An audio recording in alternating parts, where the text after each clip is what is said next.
20 years of building an empire from a cramped garage, wiped out by a single, shallow obsession. Albert traded his brilliant, devoted wife for a trophy who sparkled in the spotlight. He thought he had upgraded his life. He didn't realize he had just handed over the keys to his destruction. Albert Schuyler did not build Schuyler Global Logistics with his own 2 hands, despite what his polished Forbes profile suggested. He built it on the back, the brain, and the boundless endurance of his wife, Beatrice. When they met in their early 20s, Albert was a charismatic but directionless salesman with a silver tongue and empty pockets. Beatrice was the sharp-witted daughter of a warehouse manager. Even back then, Beatrice was a large woman, soft-spoken, heavy-set, and deeply insecure about her place in a world that prized a very specific type of aesthetic. But she possessed a mind like a steel trap. Where Albert saw roadblocks, Beatrice saw detours. Where Albert saw a failing fleet of 3 rusted delivery trucks, Beatrice saw a regional distribution network waiting to be optimized. For 15 years, they were a unified, unstoppable machine. Beatrice was the architect in the shadows. She spent her nights hunched over an old Dell computer in their freezing basement, writing the complex routing algorithms that would eventually make Schuyler Global the most efficient freight company in the Midwest. While Albert was out shaking hands, playing golf, and taking the credit, Beatrice was aggressively renegotiating vendor contracts, managing the hostile Teamsters Union, and quietly averting financial disasters. As the company grew into a multi-million-dollar enterprise, so did the toll it took on Beatrice. The chronic stress, severe sleep deprivation, and a diagnosed, deeply stubborn thyroid condition saw her weight climb significantly. She was a fat woman in a corporate world that was entirely unforgiving of it. She hid behind oversized, conservative blazers and stayed off the gala red carpets, preferring to let Albert shine. And Albert loved to shine. As he entered his mid-40s, wealth transformed him. He hired a personal trainer, bought custom Italian suits, and invested in a set of porcelain veneers that cost more than their first home. He became obsessed with his image. He started reading magazines about CAO lifestyles, comparing his life and his wife to the airbrushed realities of his billionaire peers. The quiet resentment began to fester. Albert started to view Beatrice not as the foundational pillar of his success, but as an embarrassing relic of his humble beginnings. He cringed when she ordered dessert at business dinners. He actively avoided bringing her to high-profile industry events in New York and London, making excuses about her needing to hold down the fort. Then came Chloe. Chloe Winters was 27, a former model turned PR executive, hired by Albert's board to revamp Schuyler Global's public image. She was everything Beatrice was not: petite, blonde, meticulously groomed, and aggressively ambitious. Chloe knew exactly how to play Albert. She fed his ego with the precision of a master chef. She told him he was a visionary, a genius, a man who was carrying the weight of the world on his incredibly broad shoulders. It started with lingering touches on his arm during strategy meetings. It progressed to late-night drinks at the hotel bar after corporate retreats in Chicago. Chloe made Albert feel young, vibrant, and powerful. More importantly, she made him feel like he deserved a life that looked perfect from the outside. "You're the face of this industry, Albert," Chloe whispered to him one evening, her hand resting on his knee under the table of a Michelin-starred restaurant. "You need someone by your side who reflects your success. Someone who can stand in the spotlight with you, not hide in the shadows." Albert absorbed the poison willingly. He looked at Chloe's flawless face and then thought of Beatrice, waiting for him at home in her sweatpants, her face illuminated by the harsh glow of a spreadsheet. He didn't see the woman who had sacrificed her youth and health to build his throne. He only saw an anchor weighing him down. The affair became the worst-kept secret in the Schuyler Global Executive Suite. Everyone knew, but no one dared tell the boss's wife. Beatrice, buried in operational crises and an impending merger with a Canadian shipping firm, was entirely blind to the betrayal.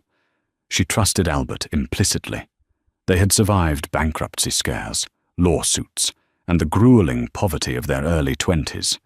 She believed their bond was forged in iron. She was about to find out it was made of glass. The confrontation did not happen in a fit of passionate rage. It happened on a mundane Tuesday evening, right after Beatrice had spent 14 hours untangling a catastrophic supply chain failure in their Seattle hub. Albert walked into their sprawling suburban kitchen, poured himself a glass of Macallan 18, and leaned against the marble island. He looked at Beatrice, who was massaging her swollen ankles, exhausted, a smear of ink on her cheek. "I want a divorce," he said. His voice was entirely devoid of emotion, as if he were cancelling a magazine subscription. Beatrice froze. The world tilted on its axis. She stared at the man she had loved since she was 22, waiting for the punchline of a terrible joke. "What?" "I'm leaving, Bea," Albert continued, taking a slow sip of his scotch. "I've outgrown this. I've outgrown us. I need a partner who fits the life I have now. Look at yourself. You've completely let yourself go. You don't care about your health, your appearance. You don't care about the image we need to project." The cruelty of his words hit her like a physical blow. He wasn't just leaving her. He was erasing her contributions and reducing her entire worth to her dress size. "Albert," Beatrice breathed, her voice trembling. "I built the life you have. I built the company. You wouldn't have an image to project if I hadn't spent the last 15 years managing the books so you wouldn't go to prison for your early tax mistakes." Albert sneered, his vanity overriding any sense of gratitude. "You were a glorified accountant, Bea. I was the visionary. I'm the one the Wall Street Journal interviews. I'll make sure you're taken care of financially. But I am done pretending I'm happy." He didn't mention Chloe, but Beatrice didn't need him to. The next morning, she hired a private investigator.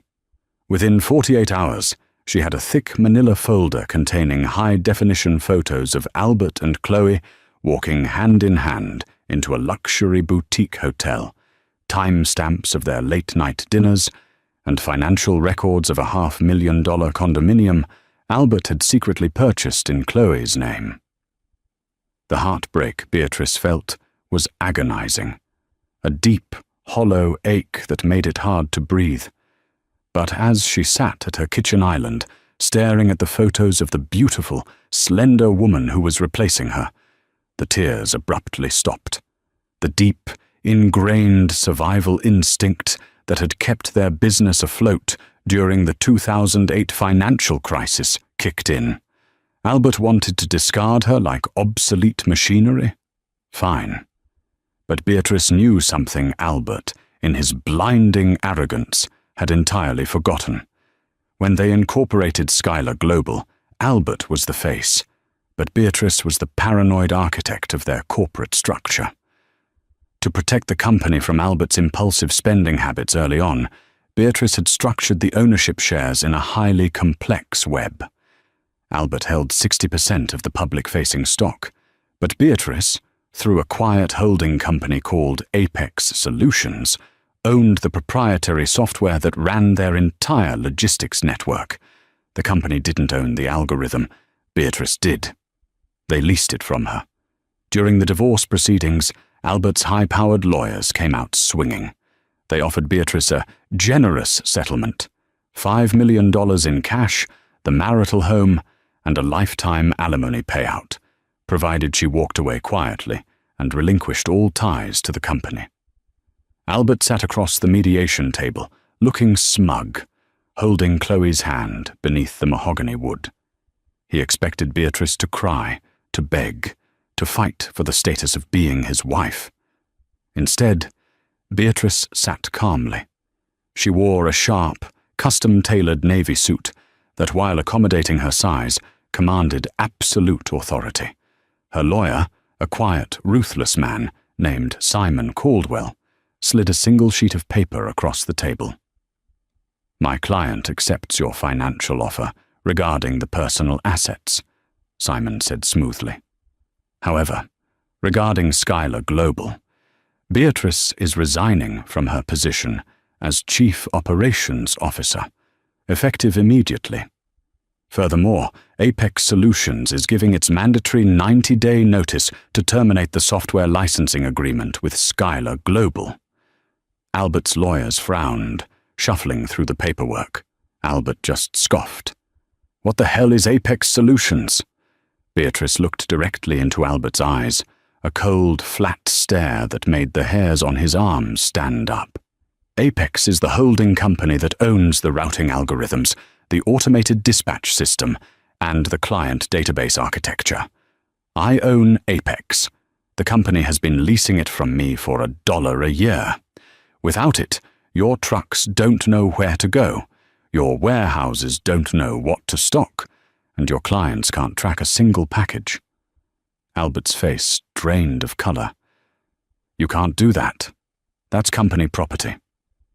"Check the original incorporation documents from 2011, Albert," Beatrice said softly. "You signed them without reading them because you were too busy at a golf tournament in Miami. I offered to transfer the IP to the company 3 times over the years. You said it was boring legal paperwork and told me to handle it. So I handled it. She wasn't lying. The legal team panicked. Without that software, Skylar Global would revert to manual dispatching, a death sentence in modern logistics." "What do you want, B?"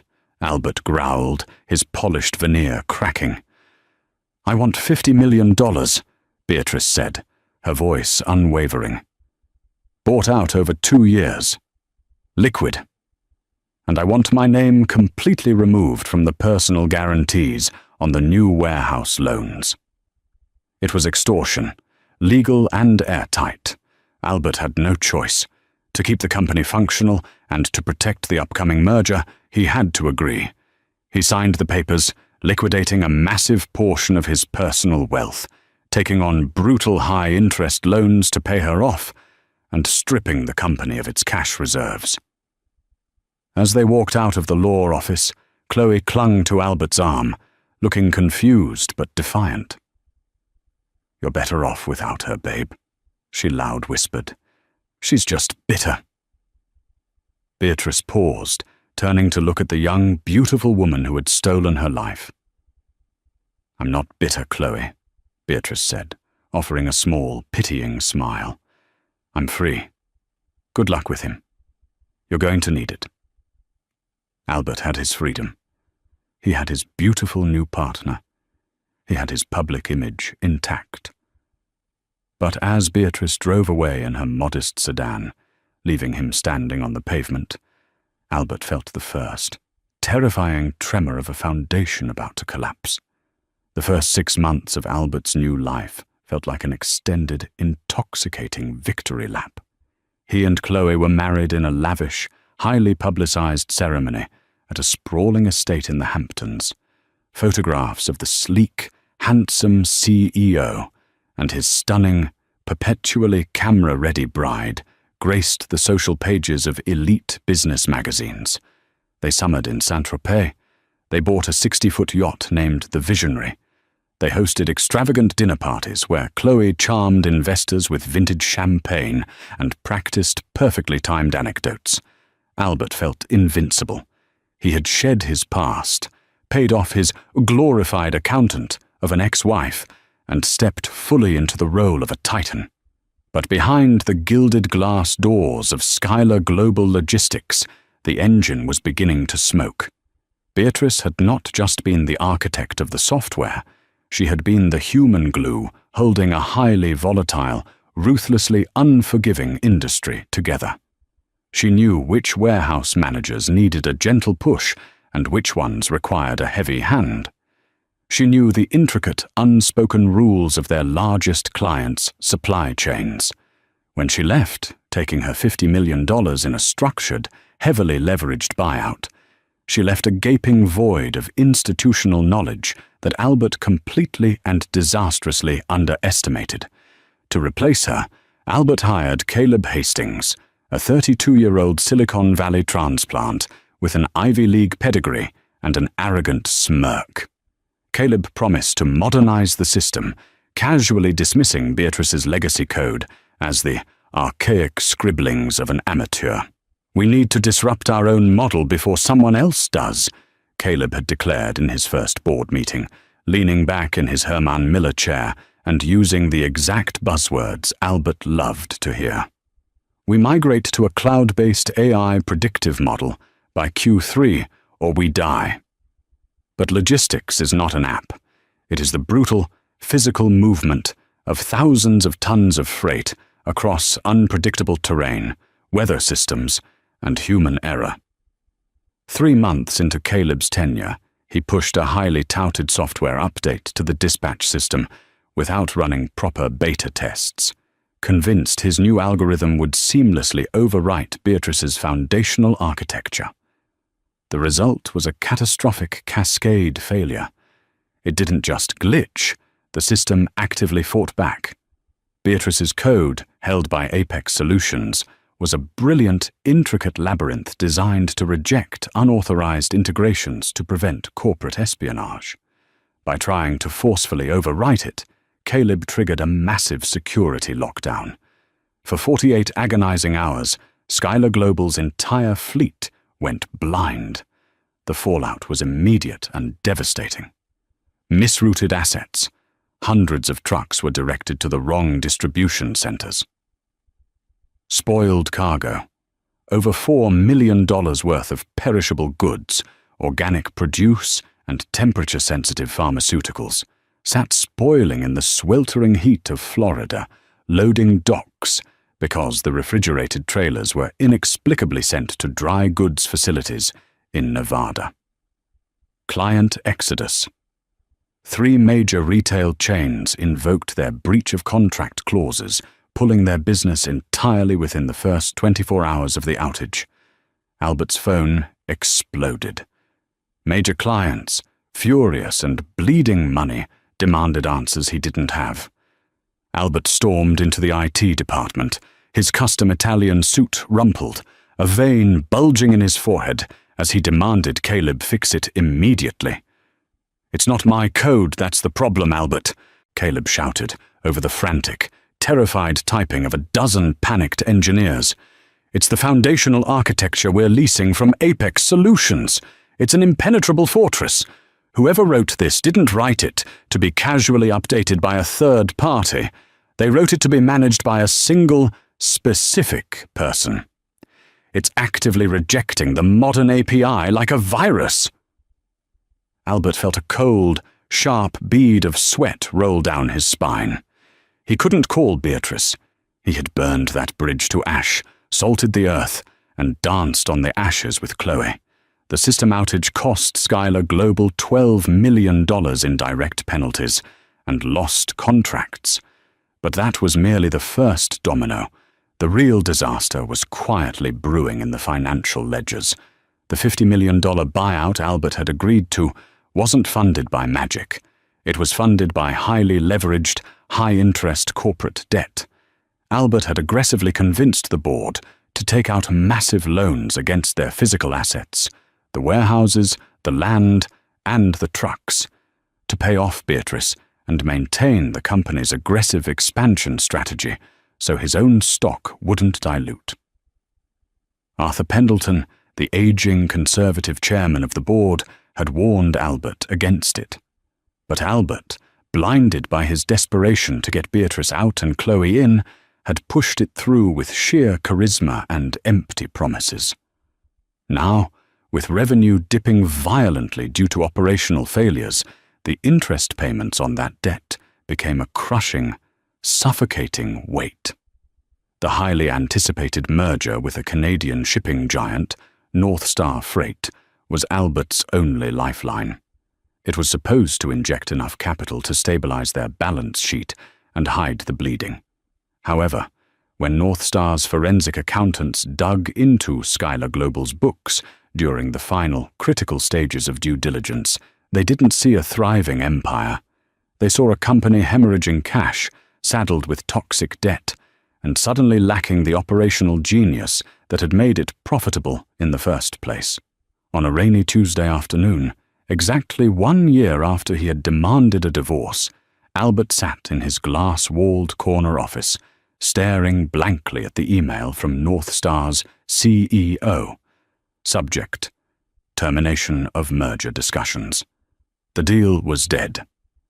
When Albert went home that night to his massive, empty mansion, he poured himself a heavy measure of scotch and waited for Chloe.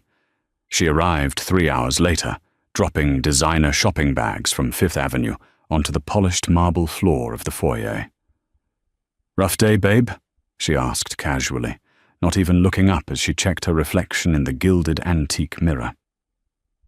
"The North Star deal collapsed," Albert said, his voice entirely hollow, stripped of its usual bravado. "The stock is going to tank tomorrow when the market opens. We're in serious trouble, Chloe. I might have to sell the yacht to cover a margin call on my personal shares." Chloe stopped dead. Slowly she turned to face him. The warm, adoring, supportive facade she had worn for the cameras melted away in an instant, replaced by something sharply calculating and utterly cold. "Sell the yacht? Albert, we have commitments. We are hosting the Metropolitan Charity Gala next month. We can't be seen downsizing. It projects weakness." "We are weak," Albert snapped, his temper flaring out of pure terror. "We don't have the cash flow. Beatrice's buyout is bleeding us dry, the debt is drowning us, and Caleb can't keep the damn trucks running." "Don't bring your ex-wife into this," Chloe retorted, her voice icy and venomous. "You told me you were a billionaire, Albert. You told me you were the mastermind of that entire company. Fix it. That's what visionaries do." She turned on her heel and walked up the sweeping staircase, leaving Albert alone in the dark. For the first time, standing in the middle of a home that cost more than most people made in a lifetime, he realized the horrifying truth. Chloe didn't love him. She loved the reflection of power and success he provided, and that mirror had just cracked right down the middle. The descent of Schuyler Global Logistics was not a slow decline. It was a violent freefall. Following the collapse of the North Star merger, rumors of the company's insolvency leaked to the press. The stock price plummeted by 40% in a single week. Panicked shareholders filed class action lawsuits, accusing Albert of hiding the true financial impact of his divorce settlement. The final nail in the coffin came from an entirely unexpected front. Frank Sullivan was the grizzled, no-nonsense head of the Regional Teamsters Union. For a decade, Beatrice had personally negotiated with Frank. She understood the drivers' grievances, she knew when to compromise, and she always treated Frank with unyielding respect. When the union contract came up for renewal, Albert, stressed and belligerent, decided to handle it himself. He walked into the negotiation room, slapped a lowball offer on the table, and told Frank they had to take it, because the company was restructuring. "Restructuring?" Frank chuckled grimly. "We know about the debt, Albert. We know about the software mess. Beatrice always dealt with us straight. You're just trying to squeeze the guys doing the actual labor to pay for your mistakes." Albert lost his temper. He insulted Frank, threatened to automate the warehouses, and stormed out. 2 days later, 3,000 drivers walked off the job. The strike paralyzed Schuyler Global. Within a week, the board of directors convened an emergency session. Albert was summoned to the boardroom. He walked in, expecting a strategy session to break the strike. Instead, he found Arthur Pendleton sitting at the head of the table, looking at him with utter disdain. "The union won't negotiate with you, Albert," Arthur said, his voice quiet but echoing like a gunshot.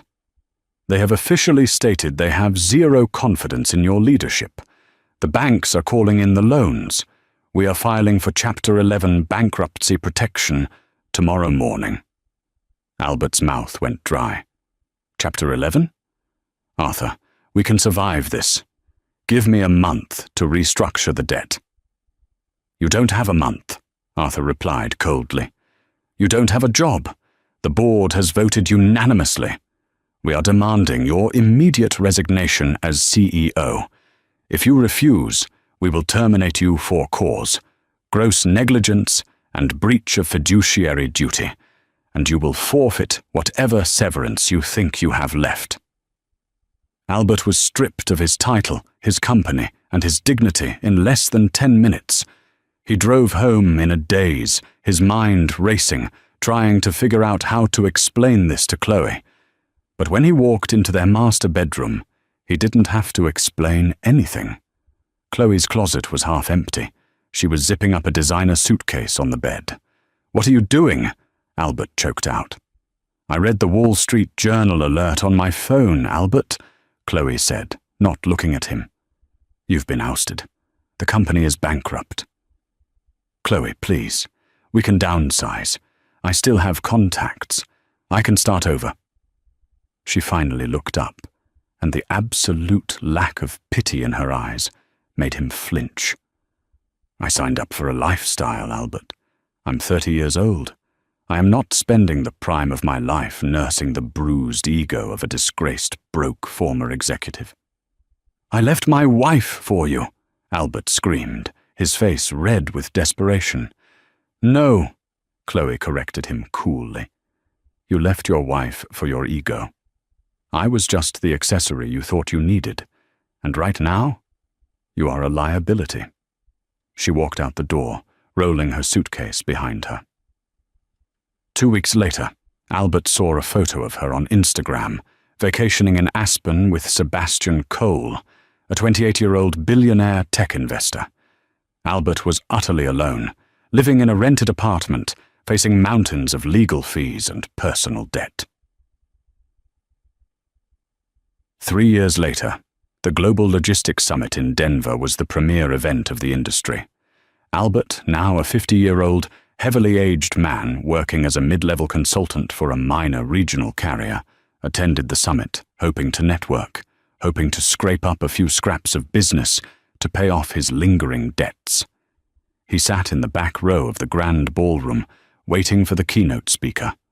The brochure said the speech was about the future of automated supply chains and resilience. The lights dimmed. The announcer's voice boomed over the speakers.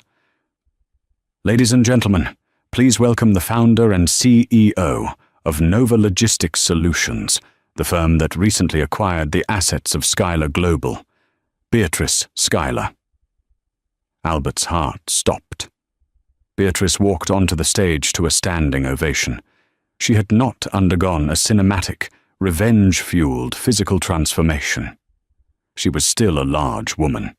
She still wore sensible, well-tailored suits, but she radiated a blinding, undeniable power. She looked rested, vibrant, and fiercely intelligent. The heavy, exhausted burden she used to carry was completely gone. Nova Logistics Solutions was the boutique consultancy she had started with her $50 million. Instead of dealing with trucks and unions, she simply licensed her brilliant, continually updated software to the highest bidders. When Schuyler Global went bankrupt, Beatrice swooped in and bought back the remaining physical assets for pennies on the dollar, integrating them into her new, flawlessly efficient empire. Albert watched, mesmerized and sick to his stomach, as she delivered a brilliant, sharp presentation that had the entire ballroom of industry titans furiously taking notes. When the speech ended, a crowd formed around her. Albert, driven by a pathetic mix of nostalgia, desperation, and delusion, pushed his way to the front. "B," he said, his voice cracking. Beatrice turned. Her security detail stepped forward, but she raised a hand, stopping at them. She looked at Albert. She took in his cheap suit, his greying hair, the deep lines of stress etched into his face. There was no anger in her eyes.